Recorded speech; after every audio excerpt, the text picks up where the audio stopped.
누가 예수의 편인가 이런 제목으로 주의 말씀 함께 나누겠습니다. 지난주 설교를 기억하신 분도 계시리라고 믿습니다. 다른 분들 보면은 설교를 듣고 나가면서 잊어버리는 아주 선명하신 분도 계시지만 저희 교회 장로님을 비롯해서 우리 교회 성도들 보면은 오래전에 설교를 기억하고 있고 그걸 적용하는 걸 볼 때마다 설교자로서는 매우 위로가 되고 참 복을 받은 성도들이다라는 생각이 듭니다. 지난주 설교 가운데서 예수님께서 큰 자가 되는 것은 잘못이 아니다. 그것은 아주 필요한 마음이다. 그러나 세상 사람들은 큰 자가 되기 위해서 남을 죽이고 밟고 가지만 우리 그리스도인들은 큰 사람이 되기 위해서 오히려 사람들을 섬겨줘야 되고 내가 디딤돌이 돼야 된다라고 하면서 재미있는 유행어를 만들었죠. 어떤 사람들은 이렇게 뭘 부탁하려면 깐깐한 사람이 있잖아요. 참 부탁이 어려운 깐깐한 사람. 그런데 뭘 시켜도 그냥 잘 받아주고 잘 섬겨주는 만만한 사람이 있다고 그랬죠. 그래서 한번 지난주에 유행어가 깐깐이냐 만만이냐인데 한번 옆 사람에게 보면서 눈을 좀 보면서 내가 당신 앞에는 깐깐합니까 만만합니까 물어보면 좋겠어요. 시작. 한번 물어보세요. 이렇게 순종해보는 것도 필요합니다. 깐깐하요 만만하요. 제가 우리 교인들 명부를 쭉 보고 봤을 때 대부분이 우리 성도들은 만만한 분이 참 많습니다. 가끔씩 깐깐한 분이 있습니다. 그러나 그분도 언젠가 주님이 만져주셔서 깐깐이가 만만이로 바뀌어질 수 있기를 축복합니다. 그런데 그 말씀을 이어가면서 우리 주님이 오늘 우리에게 아주 중요한 세 가지 교훈을 주셨습니다. 주님의 교훈을 품고 사는 사람이 그리스도 사람인데 어른 말 잘 들으면 자다가도 떡을 얻어먹는다 그러지 않습니까? 오늘 주님이 주신 세 가지 교훈을 잘 받으셔서 여러분의 삶 속에 풍성한 은혜가 있기를 축복합니다. 첫 번째로 주님이 주신 말씀은 사람을 섬길 때 누구를 어떻게 섬길 것인가에 대해서 말씀하고 있습니다. 그것은 우리를 필요로 하는 사람을 섬겨라고 하는 것입니다. 36절 37절 한번 같이 보겠습니다. 그리고 어린이 하나를 데려다가 그들 가운데 세우신 다음에 그를 껴안아 주시고 그들에게 말씀하셨다. 누구든지 내 이름으로 이런 어린이들 가운데 하나를 영접하면 그는 나를 영접하는 것이요 누구든지 나를 영접하는 사람은 나를 영접보다 나를 보내신 분을 영접하는 것이다 그랬습니다. 이 말씀 하기 전에 36절 전에 무슨 절이죠? 35절에 보면은 이런 말씀 하지 않습니까? 누구든지 첫째가 되고자 하면 그는 모든 사람의 꼴찌가 되어서 모든 사람을 섬겨야 된다. 이 말씀을 하시고 나서 어린아이를 얘기하는 거거든요. 다시 그렇다면은 큰 자가 되기 위해서 섬겨야 되는데 누구를 섬길 것인가 할 때 바로 3절에 어린아이를 모델로 세우는 것인 겁니다. 여러분, 이 어린아이의 특징이 무엇입니까? 어린아이는 특징이 많은 도움을 필요로 하는 사람이 어린아이입니다. 어린아이는 한 번만 도와주면 되는 게 아니고 지속적으로 도와줘야 합니다. 그리고 어린아이는 쌍방이 아닙니다. 일방적으로 도와줘야 됩니다.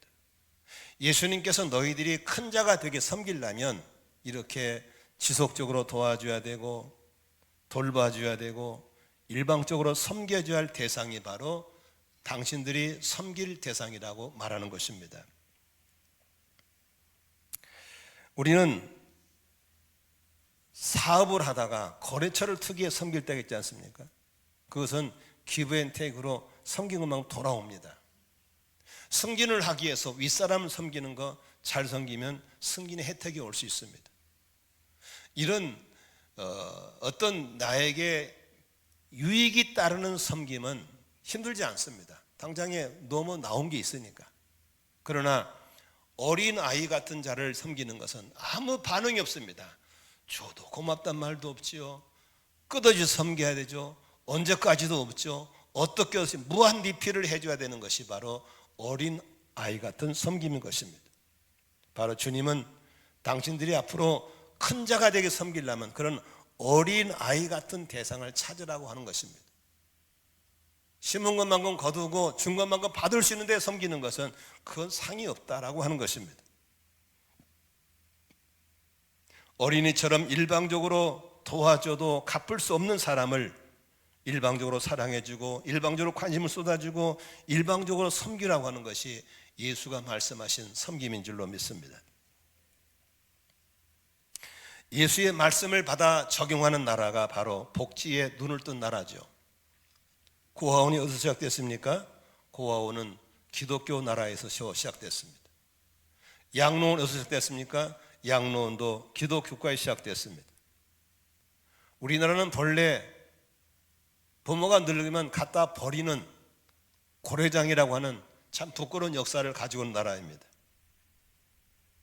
그러나 우리 정부가 엄청난 예산을 들여서 노인 복지를 실현하고 장애인 복지를 실현하고 고아원 복지를 실현하고 있는 것은 우리 헌법 속에, 우리 정부 속에 기독교 정신이 스며들었다는 것을 우리가 볼 수 있는 것입니다.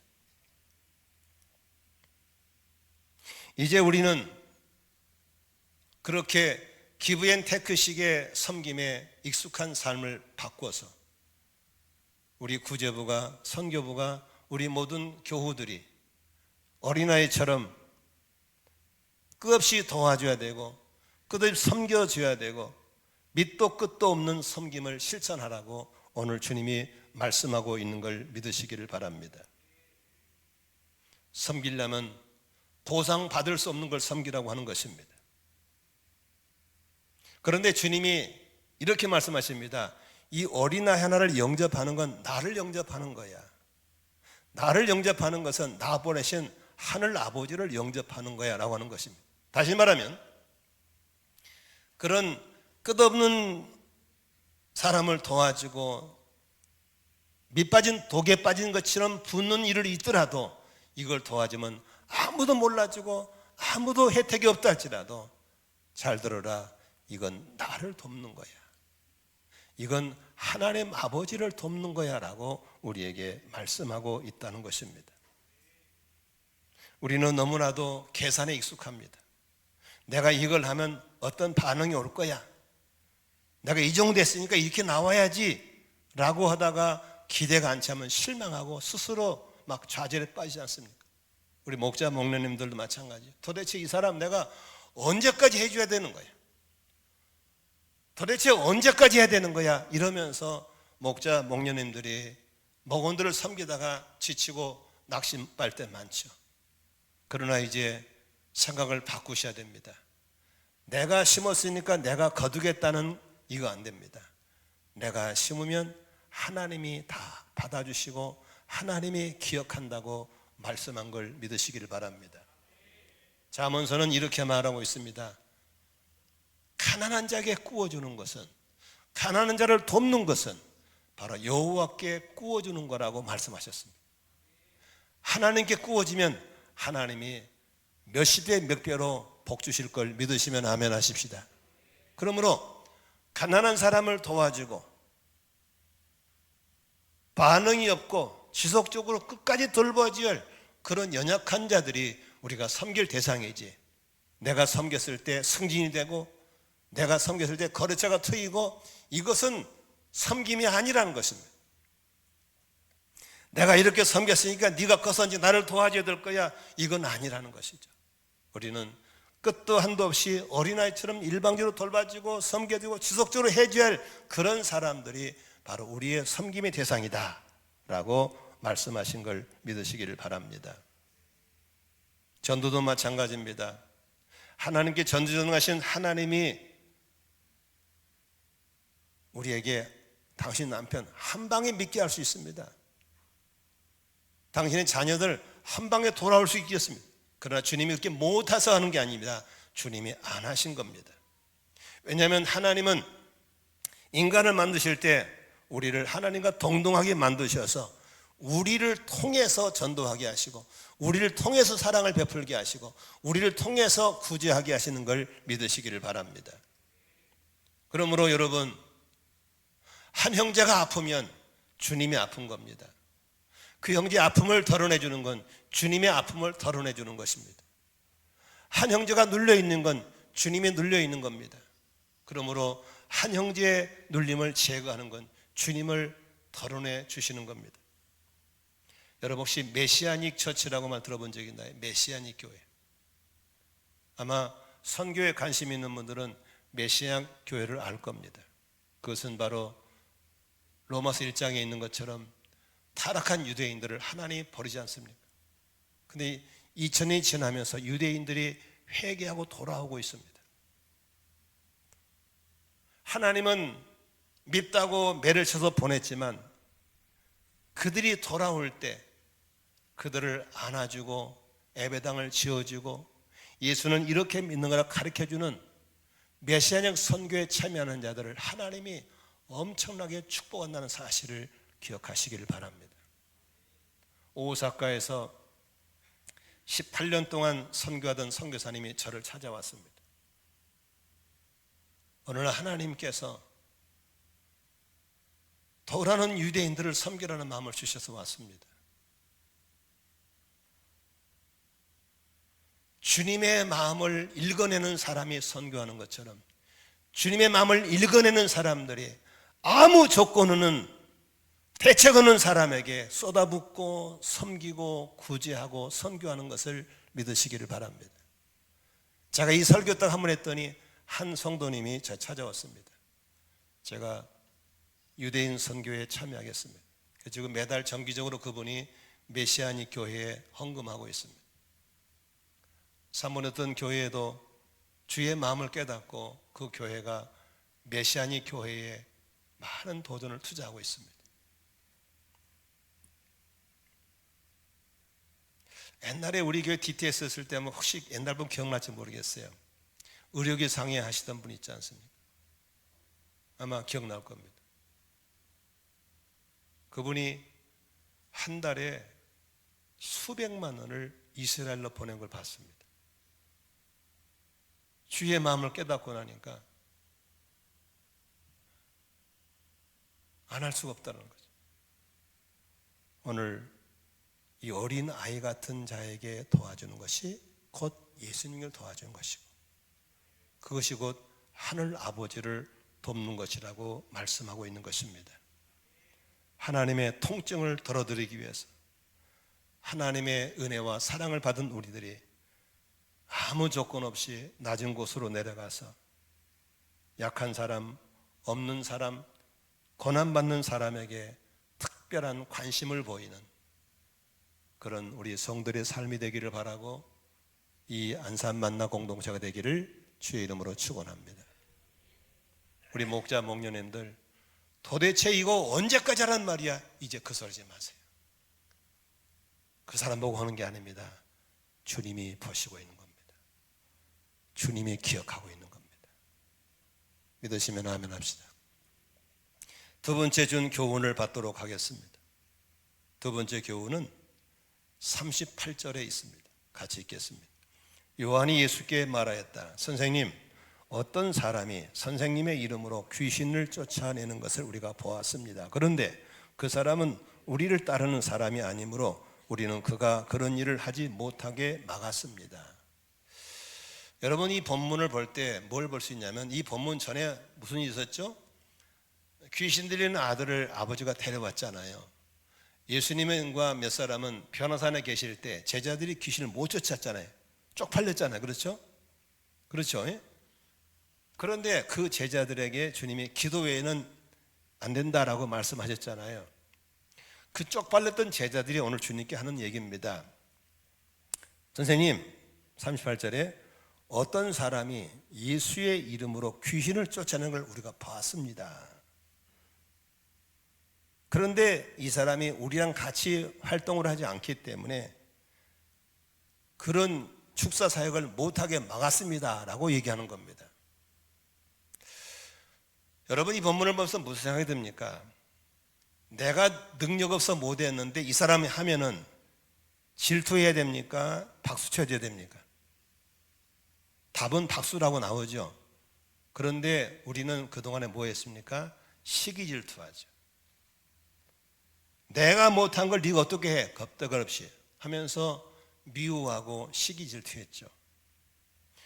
주님께서 그런 옹졸한 사람에게 40절에 이런 교훈을 주십니다. 같이 읽겠습니다. 우리를 반대하자는 사람은 우리를 지지하는 사람이다.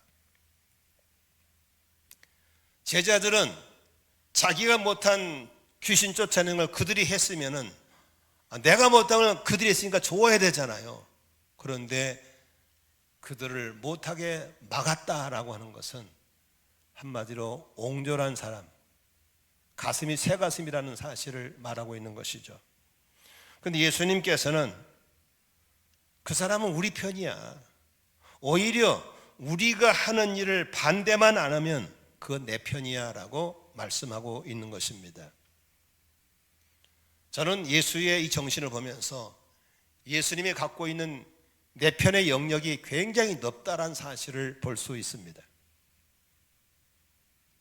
우리는 자꾸 네 편, 내 편을 정하는데 매우 익숙한 사람들입니다. 틀린 것과 다른 것을 구별 못해서 부부싸움 할 때도 나하고 다르면 틀렸다고 싸웁니다.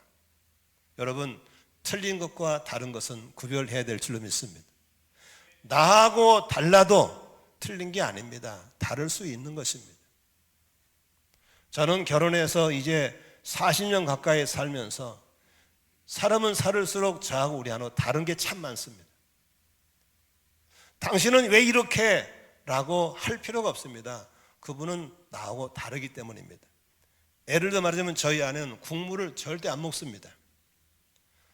설렁탕집 가면 우리는 밥 탁 말아서 휙 말아먹은 게 우리잖아요. 설렁탕집 가서도 밥 따로 떠먹고 국 따로 떠먹습니다. 그러면 나는 이 사람아 설렁탕은 말아먹어야지. 싸우지 않습니다. 당신은 그렇게 먹어. 나는 말아먹을 테니까. 우리가 살아가면서 나하고 다르다고 상대방을 적으로 돌리는 것은 옳지 않은 것입니다. 부부 사이에도 목장 모임에서도 연합교회 사역에서도 나와 다른 게 너무 많다는 겁니다. 심지어는 같은 부모에 태어난 우리 아들, 딸도 만나면 서로 다른 게 많습니다. 아들이 목사가 돼서 내 밑에서 부목사 일하니까 여러분 참 좋겠다 그러죠. 안 좋아요. 어려움 많습니다. 왜냐하면 첫째 나이 차이도 많고 신학의 차이가 있고 생각의 차이가 있기 때문에 다른 게 너무 많아요. 그때마다 콩이 팥이 따지면 같이 일 못합니다. 그냥 다른 것을 다 인정해 줍니다. 그래, 그럴 수도 있지. 우리 황 전사님은 4살 때 우리 교회로 왔고 아들 목사는 2살 때 왔어요. 그러면 32, 3년을 우리 교회에서 있었잖아요. 모든 게 다 통할 것 같지? 아닙니다. 다릅니다. 그들도 나를 대할 때 다른 것 틀린 걸 인정하니까 동역하는 겁니다. 여러분, 부부 사이에 다른 것 갖고 싸우지 않기를 주의 이름으로 축원합니다. 내가 낳은 자식도 안 맞는 게 맞는데 어떻게 맞을 수 있겠어요?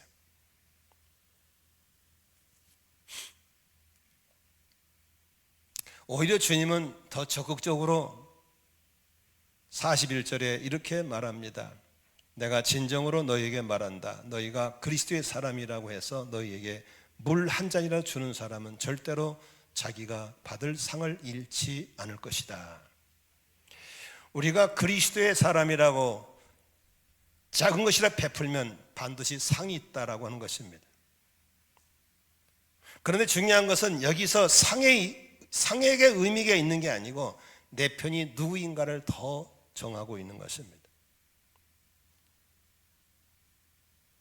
예수를 믿는다고 물 한 컵 주는 것은 바로 내 편이라고 하는 겁니다. 여러분, 이제 이러다 보면은 누가 내 편이고 누가 우리 편이 아닐까 구별하죠. 한 가지 기준을 가지고 구별해야 됩니다. 구별을 잘할 수 있기를 원하시면 아멘 하십시다. 잘 보세요. 예수의 이름으로 귀신을 쫓아냈어. 자기들은 못했어. 같이 안 다닌다고 반대편입니까? 아닙니다. 예수님은 내가 원수로 생각하는 귀신을 쫓았냐? 그럼 내 편이야. 그러므로 예수가 말씀하신 네 편 내 편의 구별은 딱 한 가지입니다. 예수 이름으로 악한 영과 싸우는 사람이면 누구 편이다? 우리 편이다. 믿으시면 아멘 합시다. 예수의 이름으로 악령과 죄와 어둠과 악과 싸우는 사람이면 다 누구 편이다? 우리 편이다. 아멘입니까? 방법이 다르고 문화가 다르고 풍습이 다르도 우리 편이다는 겁니다.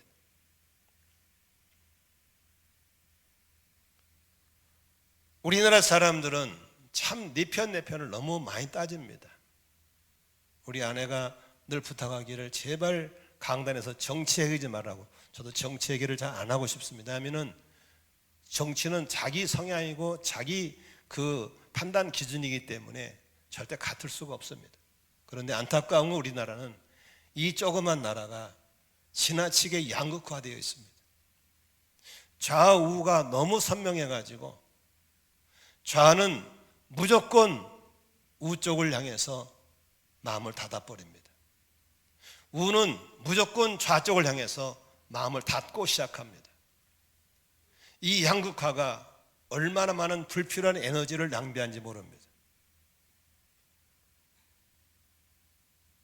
저는 고향이 호남입니다. 신앙은 보수입니다. 그러니까 목사님들이 나를 보고 궁금한가 봐. 자꾸 질문합니다. 목사님은 광화문에 갑니까? 왜요? 태극기 팝니까? 촛불 팝니까? 목사들이 어떻게 그런 말을 물은지 모르겠어요. 나는 예수파요. 대답을 하지 않습니다. 조금만 마음을 열고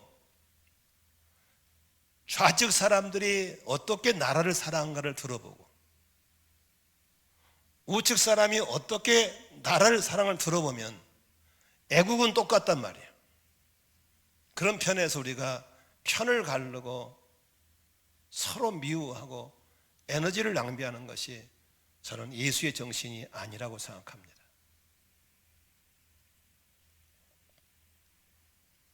저는 본래는 제 모교는 통합측, 한마디로 한국의 장자교단이라는 교회에서 신앙생활을 시작했습니다. 어떻게 돌아다니다 보니까 이 교단 저 교단을 거쳐서 작은 교단을 많이 거쳐봤습니다. 이 작은 교단에 갖고 있는 목사들의 서름이란 게 말을 못합니다. 무조건 작은 교단의 목사들의 복음은 우습게 평가절하해버립니다. 너희들이 뭘 안다고 이런 편견들을 참 많이 접했습니다.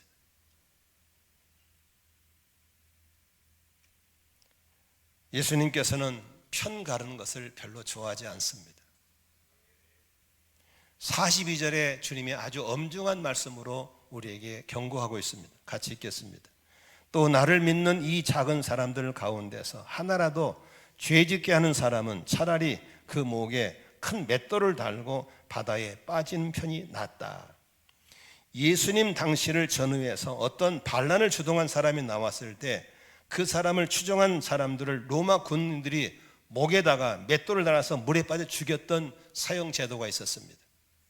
예수님께서 이 편가르게 하는 사람들에게 목에다가 맷돌을 달고 바다에 던지는 것처럼 나쁜 짓이다라고 말씀하고 있는 것입니다. 전라남도에 가면 염광교회라는 교회가 있습니다. 가보시면 아시겠지만 그 교회는 반란군들이 와서 공산당들이 와서 77명의 성도들을 목에다가 돌을 달아서 바다에 빠뜨려 죽였습니다. 77명의 무덤을 한 군데 모아놓은 교회가 있습니다. 얼마나 잔악무도한지 모릅니다. 그런데 우리가 편가르게 하는 사람들은 이렇게 잔악무도한 벌을 받게 된다고 주님이 말씀하고 있는 것입니다. 편가르지 하지 않기를 주의 이름으로 축원합니다. 물론 우리 기독교 안에는 조심해야 할 이단이 있습니다. 삼위일체를 부정하는 여호와 증인이라든지 성경 말고 또 다른 몰몬경을 믿게 하는 몰몬교라든지 우리가 조심해야 됩니다. 그 내 편이 아닙니다. 그러나 예수 그리스도를 믿음으로 구원받고 그 예수를 믿음으로 예수의 원수인 마귀와 함께 맞짱서 싸우는 사람이라면 우리가 내 편으로 받아줘야 될 줄로 믿습니다. 예를 들어 말하자면 안식교에 대해서 이단이냐 아니냐를 따지기 전에, 물론 그분들 속에서 지나친 율법주의자가 나와가 율법에 매여서 꼼짝 못하게 하는 부분이 있기 때문에 경계합니다. 그러나 그들 믿는 사람 중에서 예수를 영접하고 구원받은 사람이라면 우리는 내 편으로 봐야 됩니다. 우리가 천주교에 대해서 무조건 모르고 2단 3단 하면 안 됩니다. 천주교 속에도 우리가 조심해야 할 교리가 많이 있습니다. 그러나 그 가운데서도 예수 그리스도의 이름으로 구원받은 사람이라면, 그리고 예수를 영접하고 구원받아서 우리의 원수를 그들도 함께 싸워나간 사람이라면 우리는 그 사람들을 내 편으로 봐야 하는 것입니다. 그래서 예수 그리스도가 말하는 나를 반대하지 않은 사람은 내 편이다라는 말은 그 폭이 얼마나 넓은가에 대해 생각하면서 이제는 더 이상 교단 교파의 탐욕에 갇혀서 옹색한 예수 믿지 마시고 예수 안에서 폭을 넓게 여기는 그런 성도의 신앙이 되시기를 주의 이름으로 축원합니다.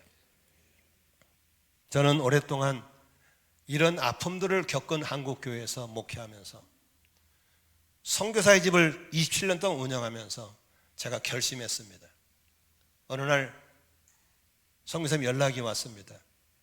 불광동소 있고 싶은데 내가 소개했더니 목사님 거기 빈방이 있습니다. 그랬더니 빈방이 있는데 같은 교단이 아니라고 안 받아준다는 겁니다. 제가 오십시오.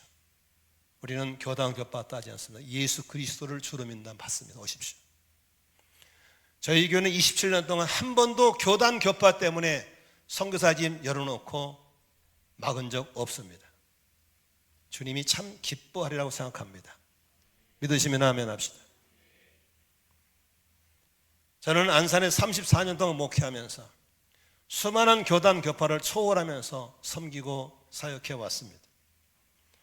초교평사에 적극적으로 찬조했고 협력했습니다. 우리 장로님들, 우리 재정부에서 초교평사에 찬조금, 후원금, 광고비 막 밀어주고 저희 활동을 지지해 줬습니다. 하나님이 기뻐하는 공동체라고 저는 확신합니다. 우리의 내 편, 네 편의 목표는 딱 하나입니다. 예수의 이름으로 예수의 원수가 우리 원수라면 우리는 내 편입니다. 믿으시면 아멘 합시다. 예수 그리스도를 통해서만 구원받아 믿는다면 우리는 내 편으로 받아야 될 줄로 믿습니다. 저는 여러 나라에 선교 다니면서 다양한 예배를 드려봤습니다. 예배 형식이 다 다릅니다.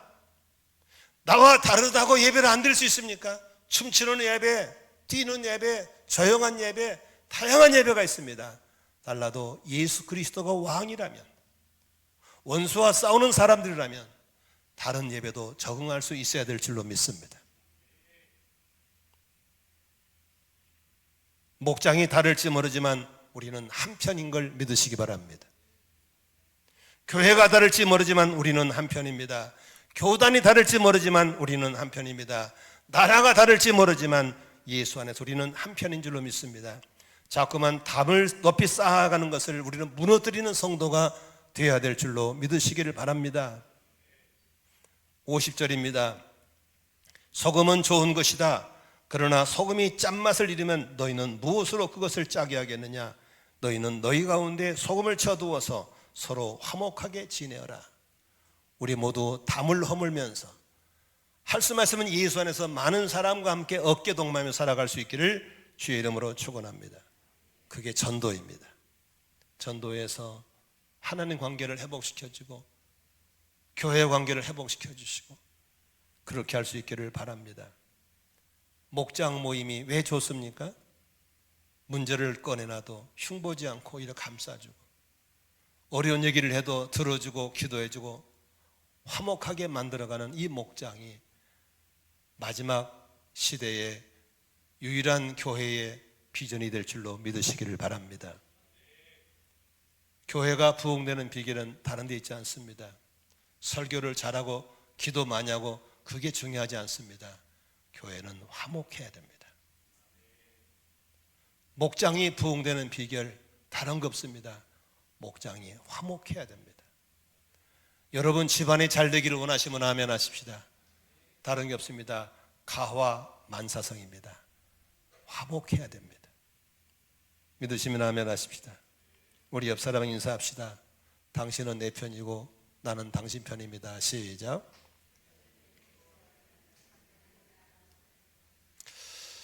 마지막으로 예수님이 주신 교훈 세 번째 교훈을 함께 나누도록 하겠습니다.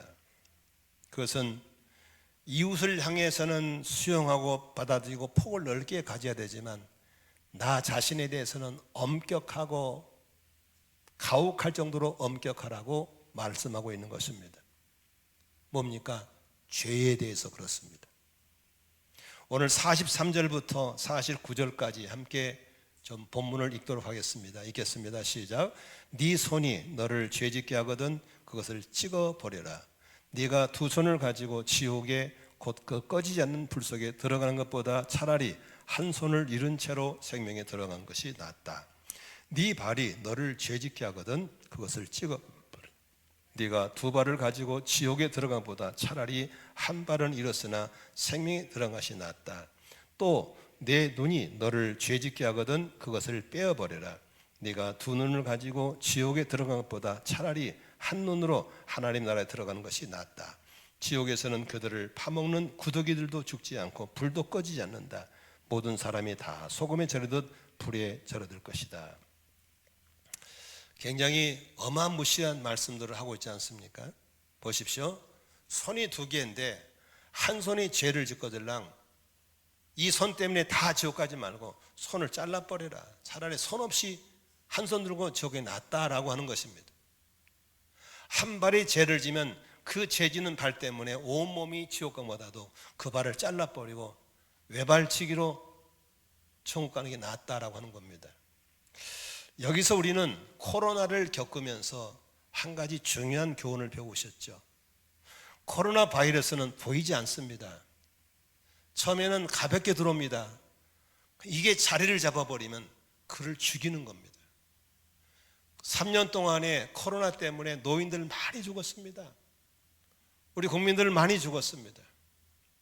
지금은 약화돼서 코로나 웃기기 생각하지만 처음 코로나는 무서웠습니다. 저희 어머니도 1년 전에 가셨는데 그제 우리 어머니 살던 집에 가보니까 잡초가 우성하고 너무 안타까워요. 우리 어머니는 한 번도 병원에 가본 적이 없는 분이에요. 코로나 때문에 손을 못 쓰고 교회도 못 가셨어요.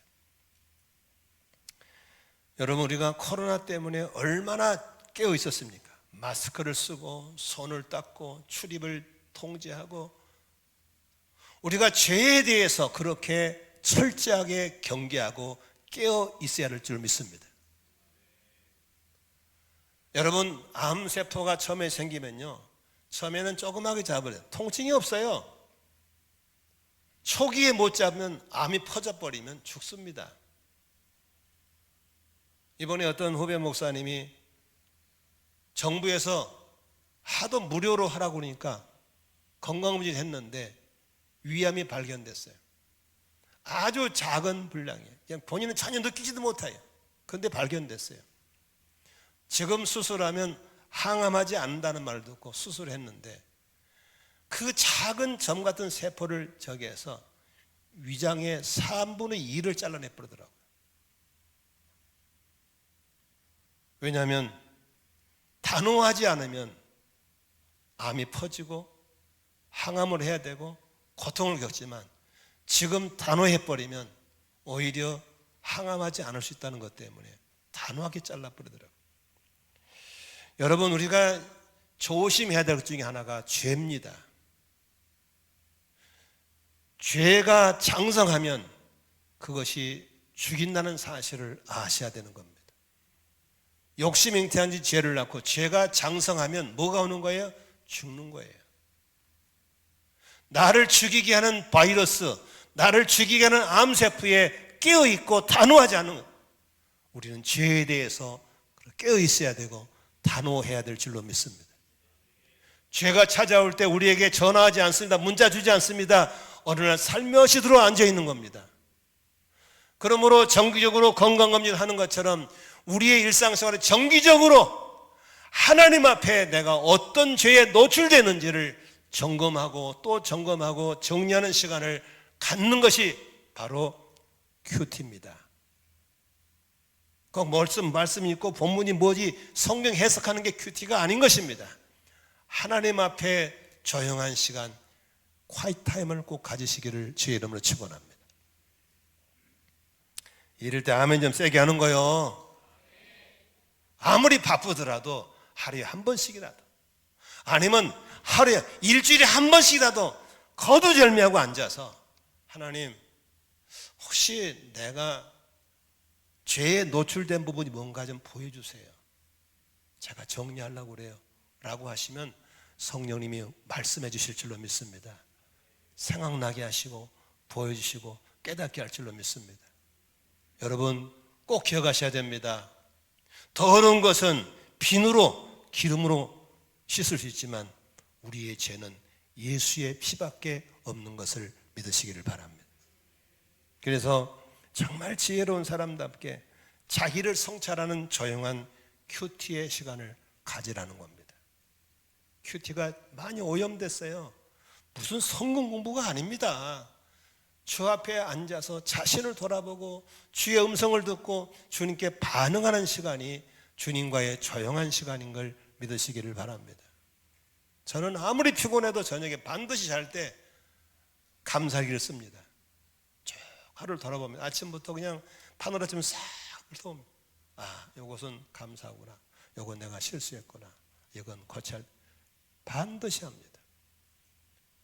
그것이 나의 영성을 세워주고 넘어지지 않도록 나를 붙잡아주는 축복의 시간인 걸 믿으시기를 바랍니다. 말씀을 정리하고 마치겠습니다.